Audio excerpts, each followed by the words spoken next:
Clint Mathis, what helped you get from youth soccer to play at a Division I college and finally to the professional level? It started out, I guess, when I was playing club ball, then played high school ball, and then went to the state team.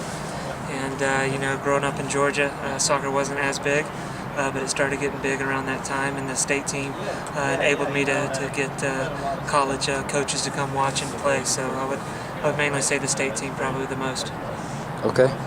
And you had a stellar career with South Carolina, sitting right now as the third all-time leading scorer. Is that the key element that got you drafted into the MLS? I mean, I would think so. As far as at that time, I was one of those midfielders / forward kind of guys that, would try to set up goals a lot, but also scored at the same time. So, that definitely helped me out in getting a scholarship and going to South Carolina. Cool. And you also spent some time with different clubs throughout the MLS, including Los Angeles, New York, Colorado, and Salt Lake. What kind of advice can you give to kids that go to college or that join a new club team? What kind of things can you do to make yourself fit in and prove yourself in that locality? I mean, at the end of the day, it's you're there for a reason. So you have an ability. So you do what you're best at. To start. So you're the most comfortable, trying to fit in somewhere, and then you try to pick up things from the veterans. Obviously the coaches that are around, because you're going to have different styles of play, different coaching tactics, and things of that sort. But I think as far as starting off and fitting in is doing what you're good at. And I think each individual has something that they're special at. That's why they're at that level. Okay. And you left the MLS for a while back in 2004-2005 season to play with Hannover 96, and also in 2008 you went over to Greece. What made you decide to leave the MLS and then in turn return back to the MLS? I mean, I've always wanted to play in Europe. I started going over there, like you said, back in 2004.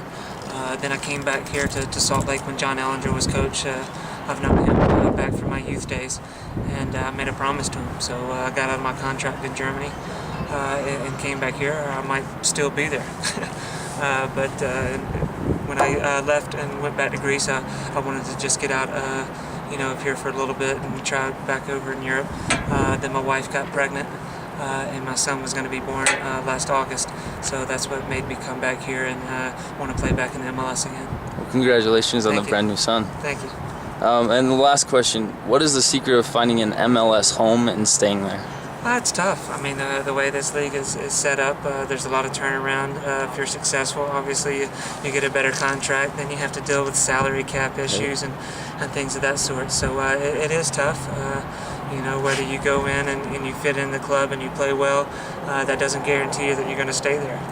Right. Just because of the business side of it. But, to go back to what I said earlier about going and doing what you're best at.